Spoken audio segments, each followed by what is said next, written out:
Gloria al Señor. Amén, amén. Amén, amén. Hoy es un día maravilloso, ¿cierto? El Señor con su infinita misericordia nos permite tener vida para orar, para agradar a Dios, para darle a Él lo que le corresponde. Vamos a hacer lectura del libro de Génesis, capítulo 1, versículo 26. Muy conocido este verso. Entonces dijo Dios: hagamos al hombre a nuestra imagen, conforme a nuestra semejanza, y señorees en los peces del mar, en las aves de los cielos, en las bestias y en toda la tierra y en todo animal que se arrastra sobre la tierra. Amén. Todo este texto es generalmente utilizado para forzar la existencia de una Trinidad que no existe. Y como refutación a ella se dice que este texto tiene un contenido majestático. Cuando hablamos de majestático nos referimos al empleo de un lenguaje que solamente se le daba a los reyes, siempre utilizado más bien en terceras personas o en plural. Otros se refieren o lo ven desde un punto de vista profético, pero en esta devocional no vamos a tocar este tema. El texto nos dice que cuando Dios creó al hombre, lo hizo a imagen y semejanza. Entonces nos lleva el texto de inmediato a preguntar: si Dios es espíritu y nosotros somos carne, ¿en qué somos nosotros semejantes a Dios? Si ni nosotros mismos nos parecemos, porque unos somos negros, otros son blancos, otros son albinos, otros mulatos, indios, indonesios, en fin, unos son bonitos, otros son feos, otros son altos, otros son bajitos, incluso más bajitos. ¿En qué somos semejantes a Dios? ¿En qué somos semejantes a Él? Dios hizo al hombre inmortal, lo hizo santo, pero le dio absoluta y especial capacidad para razonar en una condición totalmente diferente de los ángeles. El hombre, Dios lo creó del polvo de la tierra, pero como Dios es santo, esa creación tenía que ser santa, y tener esa capacidad de razonar le permite al hombre tener un libre albedrío para escoger entre creerle o no creerle a Dios, entre obedecer y no obedecer a Dios, entre pecar o no pecar contra Dios. Por ello ya en el Edén hubo una advertencia de parte de Dios para el hombre. Nada más era obedecerla. Era una orden sencilla, nada difícil de cumplir. Era no comer de un fruto de un árbol que Dios prohibió. Pero fue la oportunidad que tuvo Satanás para hacer caer al hombre, teniendo en cuenta que ese libre albedrío podía voltearlo él astutamente para que el hombre se rebelara contra su creador, y como consecuencia de ello producir la desobediencia que constituyó en última el pecado del hombre. Pero el hombre no fue creado en pecado, ni siendo pecador, como actualmente sí nacemos nosotros. Originalmente el hombre era santo porque Dios era santo, era su obra perfecta. Pero por causa de ese primer error del hombre, nosotros heredamos esa condición de pecado. Yo sí creo que los ángeles igualmente tienen la misma capacidad para razonar. De hecho, la causa para que Lucifer se rebelara contra Dios, arrastrando a todos los ángeles que cayeron con él. Sin embargo, nuestra sustancia tiene una composición diferente, a pesar de que tengamos coincidencia en la capacidad de razonar. Ellos son espíritus y nosotros carne, pero a pesar de ello, tanto ellos como el hombre, Dios les hizo santos. Cuando Satanás se rebeló contra Dios, él tenía libre albedrío, y por ello le resultaba exigible, conforme a la santidad que Dios había puesto en él, sujetarse a Dios. Pues Satanás y todos los que le siguieron con él contaban con total capacidad para comprender lo ilícito de los actos contra Dios y poder ellos autodeterminarse de acuerdo con esa comprensión y haber actuado en obediencia para con Dios. Pero no, ellos lo que hicieron fue, encabezando a Satanás, rebelarse contra Dios, tratando de usurpar el poder de Dios. Y por ello dejaron de ocupar ese puesto celestial y fueron condenados junto con un tercio de los ángeles que cayeron con él del cielo. Bendito sea el nombre de Jesús. Uno podría de pronto considerar increíble que el hombre haya perdido la vida eterna por comerse una simple fruta. Pero todo va más allá de la simplicidad que el hombre le da a las cosas de Dios. El hombre dice o hace cosas sin detenerse si ese actuar ofende o no ofende a Dios. Pero a pesar de ello, por eso el Señor dice, todas las almas son mías, pero aquella que pecare morirá. Y Dios le da a conocer al hombre qué es el pecado para él. En Isaías 64, 6 dice la palabra del Señor.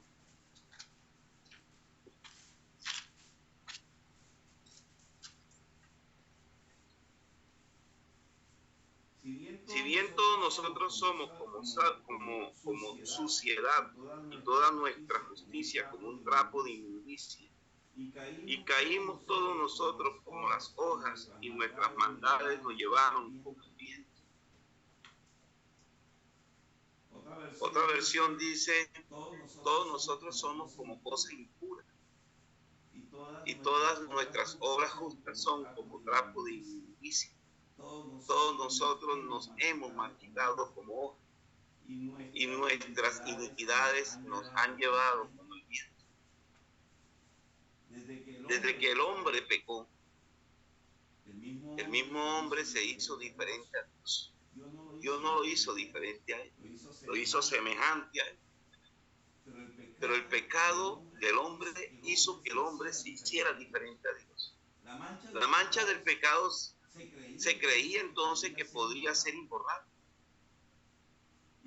Y la muerte se enseñoreó del hombre. Ese día en el Edén se trataba de la sujeción de una regla prohibitiva que estableció el mismo Dios para estar a la medida de él. Pero Adán dejó de creerle a Dios y le creyó a Satanás. Bendito sea el nombre de Jesús. Pero hoy la gracia de Dios nos permite a través del sacrificio de la cruz y la resurrección de nuestro Señor Jesucristo alcanzar lo que perdió el hombre en el Edén con nuestro arrepentimiento, obedeciendo al Señor. Y esa obediencia se materializa en la necesidad de nacer de nuevo a través del bautismo. Y así conocimos nosotros este hermoso evangelio para tener la esperanza entonces de ser como Dios es, de verlo a Él, de parecernos a Él. Y por ello es que todos los días debemos permanecer y perseverar para verle tal cual como Él es. Porque sin santidad, dice el Señor, nadie verá a Dios. Sabemos que el único santo es Jesucristo, nuestro Dios. También sabemos que nosotros, en tanto estemos en la tierra, somos débiles, sujetos a pasiones, como dijo Pablo.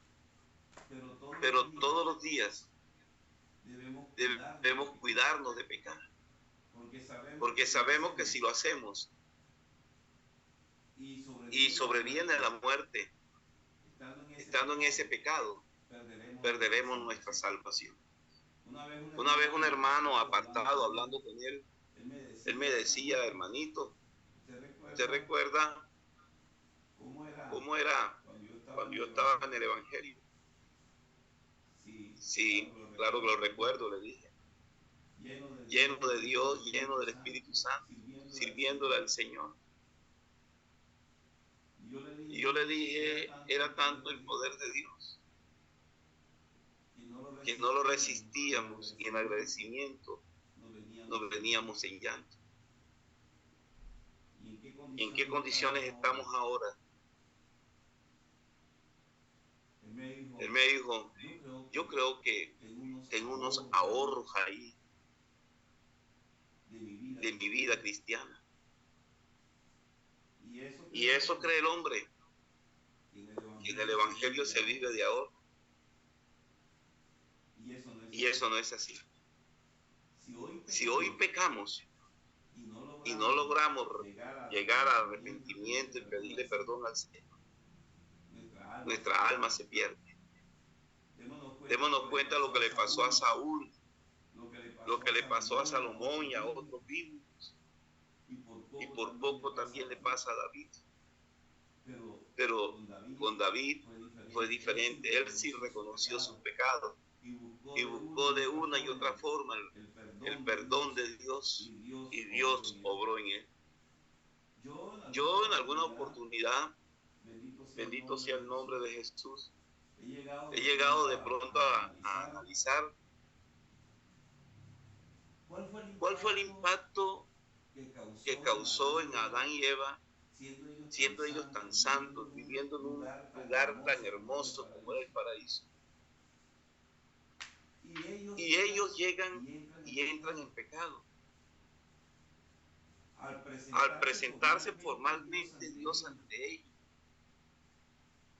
y ser descubiertos, porque creían que Dios no lo había visto, su condición cambió.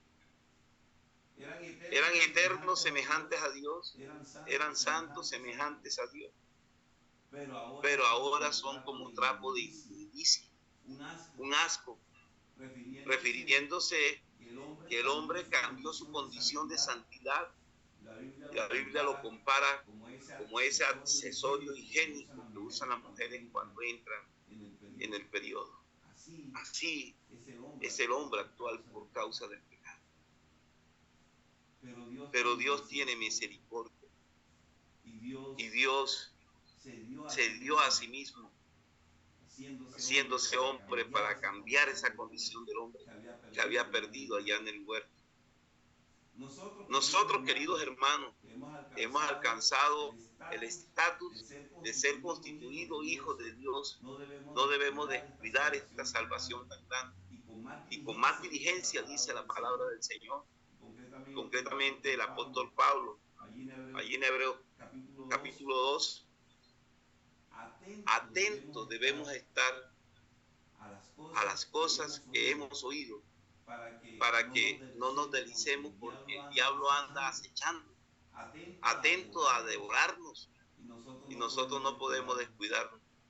De nosotros depende no apartarnos de Dios. Pues este enemigo que tenemos es astuto, es traicionero, es mentiroso, es sagaz, quiere matarnos en el pecado. Cuando Él descubre cuál es nuestra debilidad, por ahí nos ataca. Por ello el Señor nos manda a orar sin cesar para no entrar en tentación. Bendito sea el nombre de Jesús. El Espíritu mismo nos redarguye, dice la palabra del Señor, nos previene, pues el diablo está allí. Por eso, como dijo Job, debemos pedirle al Señor sabiduría e inteligencia para temerle a Él y apartarnos del pecado. No es ponernos como lo hizo David cuando vio a Betsabé. Él debió haberse ido, pero quedó allí contemplándola. La miraba una y otra vez, supongo yo.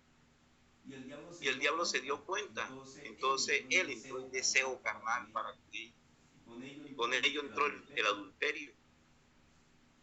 ¿Y cuánto sufrimiento le costó a David? Pero David eleva ese arrepentimiento, esa oración, como está ahí en el Salmo 51, ese clamor a Dios por su condición actual. Por eso, querido hermano, nosotros somos carne y del polvo fuimos hechos, y por ello somos terrenales, humanamente hablando, y por ello somos producto del pecado del hombre que vive haciendo las obras de la carne. Pero nosotros ya tenemos otra condición. Ya nosotros no debemos andar en la carne, sino en el Espíritu. Y por eso debemos estar conectados con Dios. En todo momento, en todas las oportunidades que tengamos, así sea por este medio virtual.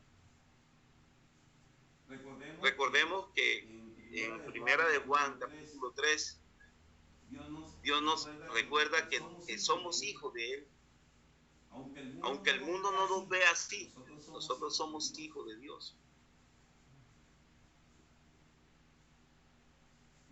Y sabemos que tenemos esa esperanza que cuando Él se manifieste, seremos semejantes a Él, seremos iguales a Él, porque le veremos tal cual como Él es. Y todo aquel que tiene esta esperanza en Él, dice la palabra de Dios,